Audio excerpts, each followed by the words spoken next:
of our national ambition. This is the blueprint for financing it prudently and responsibly. To shape this vision, I have engaged sincerely with leaders across the political spectrum. I've engaged many members of parliament, many governors, community leaders, and with Kenyans from all walks of life. I discussed this vision with the late Right Honorable Raila Amolo Odinga in the presence of Professor Anyang' Nyong'o, who reminded me that no nation has industrialized without roads, energy, and food security. I have engaged former President Uhuru Kenyatta, who emphasized the necessity of scaling up infrastructure investments.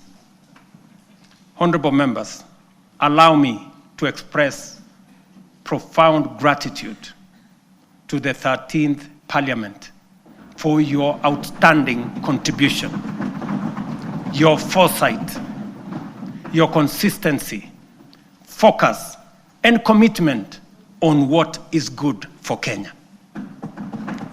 The progress made in the last 3 years would not have been possible without your legislative agility, principled oversight, and commitment to national interest. When the history of this generation is written, this House, the 13th Parliament, will occupy a full and proud chapter. Your decisions are recorded not only in debates or statutes, but in the lives lived, progress of every Kenyan that has been achieved. For this, I extend my deepest gratitude and appreciation. I also extend heartfelt thanks to hard-working Kenyans who have diligently fulfilled their civic duty to the nation, giving life to the constitutional values of equity, social justice, and sustainable development. You Kenyans have shouldered the weight of nation building.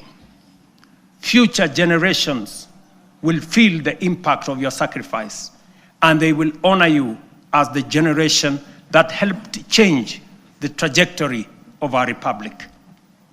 As I conclude, I reiterate that those of us in leadership must bear in mind one critical lesson.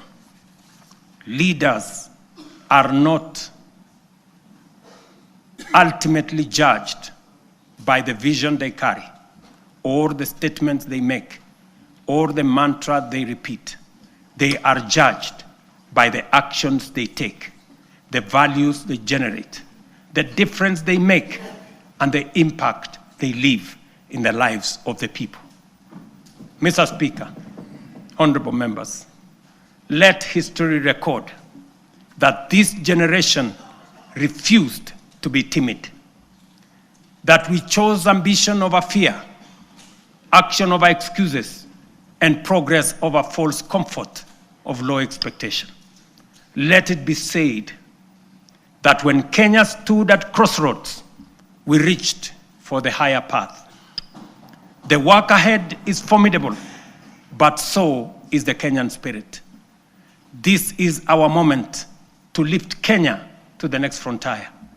This is our moment to shape a nation worthy of its promise. This is our moment to rise. Honorable members, it is now my pleasure to submit to Parliament the following 3 reports as required by the Constitution. Number 1, reports on all measures taken and progress achieved in the realization of the national values as I have espoused. Number 2, report on progress made in fulfilling the international obligations of the Republic. And number 3, the report of the state of security of the country. Now, therefore, I hand over the reports to the Speaker of the Senate and the Speaker of the